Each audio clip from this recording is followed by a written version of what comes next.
Bonjour tout le monde, j'espère que vous allez bien aujourd'hui.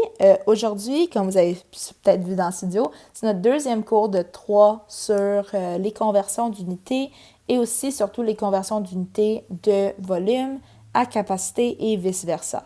Donc, on prend le temps aujourd'hui pour vraiment faire tout ça et demain aussi, nous allons pratiquer encore plus. Donc, aujourd'hui, j'ai fait une vidéo qui explique quelques problèmes du devoir du dernier cours, soit la question 7 et la question 8. J'ai pris quelques problèmes que j'ai trouvés qui étaient pertinents pour vous aider. Pour la question 7, on veut que tu convertis en centilitres. Donc, à la fin, j'aimerais que ça soit en centilitres, chacune des capacités suivantes, et je veux ma réponse en notation scientifique. Donc, je vous rappelle, ce que vous avez vu pour la notation scientifique, c'est que l'exposant ici, si l'exposant est positif, c'est le nombre de zéros qui viennent après le nombre qui est devant le signe de multiplication. Donc ici, 1 fois 10 à l'exposant 5, ça veut dire que j'ai un 1 avec 5 zéros. Si mon nombre à l'exposant est négatif, ça veut dire que j'ai le nombre de zéros à l'exposant qui est devant le 1. Donc ici, ça serait 0, puis 12 zéros, puis un 1 à la fin. Donc, premièrement, on va juste pas vraiment penser à la notation scientifique, on va juste regarder mes unités que je veux mettre en centilitres. Donc, je vais faire mon petit tableau. Ici, c'est kilolitres, hectolitres, décalitres, litres, décilitres, centilitres, millilitres. Donc, par exemple, si je suis en kilolitres et je veux aller en centilitres, je vous rappelle, ça c'est juste x 10 divisé par 10 à chaque fois que tu t'en vas. Moi, ce que j'aime faire par contre, c'est j'aime regarder combien de fois est-ce que je vais bouger ma virgule. Donc, pour aller de kilolitres à centilitres, je vais bouger ma virgule 1, 2, 3, 4, 5 fois. Donc, ça, c'est comme si je rajoute 5 zéros à la fin. Donc, ma question du départ, c'est 1 fois 10 à la moins 12. Mais je vais venir aussi rajouter 5, 1, 2, 3, 4, 5, 0. Donc, je vais faire un 10 à la 5 qui vient de se rajouter aussi. Et si vous vous rappelez de vos lois des exposants, quand j'ai deux bases qui sont pareilles, je fais juste additionner les exposants. Donc, moins 12 plus 5, ça fait moins 7. Donc, cette réponse-là, 1 fois 10 à la moins 7, c'est ma réponse en centilitres. Je peux faire la même chose. Si je regarde le C ici, je suis en décilitres et je veux aller en centilitres. Donc, je vais multiplier encore une fois par 10. Je fais vers un bon. Donc, je vais rajouter un 10. Donc, fois 10 à la 1. Et donc, ça me donnera 1 fois 10 à la 6. Puis, je n'oublie pas mes petites unités. Et finalement, mon dernier ici, 6,9 fois 10 à la moins 15 hectolitres. Donc ici, les nombres sont vraiment gros, donc au lieu d'essayer de les écrire, je vais juste faire mes lois des exposants encore une fois. Donc, je suis à hectolitres et je veux aller à centilitres. Donc, 1, 2, 3, 4. Donc, ici, 6,9 fois 10 à la moins 15. Puis, je vais faire 4 petits bons. Donc, ici, ça va devenir 6,9 fois 10 à la moins 11. Encore une fois, puisque j'additionne mes nombres ici. Là, si jamais tu étais, par exemple, le G, je vais écrire le G, où est-ce que tu as 7,64 fois 10 à la 11 millilitres. Et lui, tu le veux en centilitres. Donc, pour passer de millilitres à centilitres, ton nombre va devenir plus petit. Donc, encore une fois, c'est juste un bon.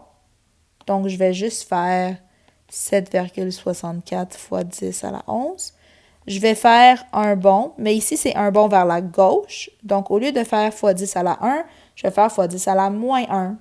Et donc, ça me donnerait 7,64 fois 10 à la 10. Puisque 11 moins 1, ça me donne 10. Donc, c'est ça pour la question 7. Donc, moi, je vous conseille de vraiment juste voir quels sont le nombre de bons que vous faites. Et ça, c'est l'exposant que vous mettez. Moi, je trouve aussi qu'écrire ton tableau peut vraiment t'aider. Juste pour l'avoir de manière visuelle au début du chapitre, ça aide. Pour la question 8, convertis en litres chacune des capacités et ensuite détermine le volume en centimètres cubes. Donc moi, je veux juste vraiment vous dire que ici, je suis en décalitre et ma fin, je veux trouver ma réponse en centimètres cubes. Donc ce que je vais faire, c'est que je vais faire mon double tableau avec mes ponts. Donc j'ai kilomètres cubes, hectomètres cubes, et je le fais.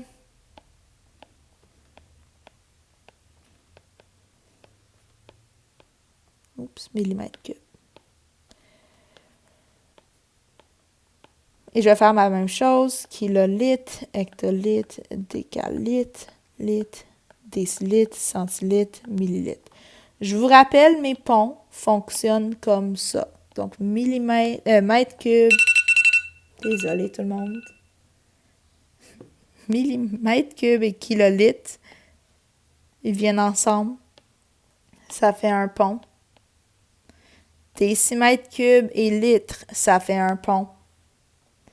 Et finalement, centimètres cubes et millilitres, ça fait un autre pont. Donc, si je regarde cette question-ci, je veux premièrement le convertir en litres. Donc, ce que je vais faire, je vais commencer avec ça. Je vais utiliser mauve. Donc, de décalitre à litre. Je vais rajouter un zéro ici. Donc, ça me donnerait 1000 litres. Et je sais que 1000 litres, ça équivaut à 1000 décimètres cubes en prenant ce pont ici. Et donc là, je le veux en centimètres cubes. Donc ici, pour passer de décimètres cubes à centimètres cubes, je ne rajoute pas juste un zéro puisque je suis en 3 dimensions. Donc je vais en rajouter 3. Donc 1000 décimètres cubes, ça me donne 1 million centimètres cubes. Si je fais la même chose, même principe, 0,1 hectolitre. Donc, je vais bouger ma virgule 1 deux fois vers la droite. Donc, 1, 2 fois vers la droite, ça me donne 100 litres. Et 100 litres, je sais que c'est 100 décimètres cubes en prenant le pont. Donc, je vais rajouter 3 zéros encore une fois. Donc, ici, 100 décimètres cubes me donne 100 000 centimètres cubes. Donc, c'est là où est-ce que les ponts sont très, très, très utiles parce qu'en les prenant, tu peux transformer. Juste faites attention. Quand tu passes de capacité à une autre capacité, tu fais un bond. Tandis que quand tu passes de kilomètres cubes à millimètres cubes, tout ça des unités de volume, tu dois en faire 3. Ou tu peux juste te rappeler de faire x10 pour les unités de capacité et x1000 pour les unités de volume. Ou diviser là, dépendamment dans quel sens tu vas. Donc, j'espère que cette vidéo vous a aidé à comprendre les problèmes que vous avez peut-être eu de la difficulté avec. Si oui, super. Sinon, vous pouvez toujours m'écrire ou venir à mon bureau pour me poser des questions. Donc, bonne journée tout le monde.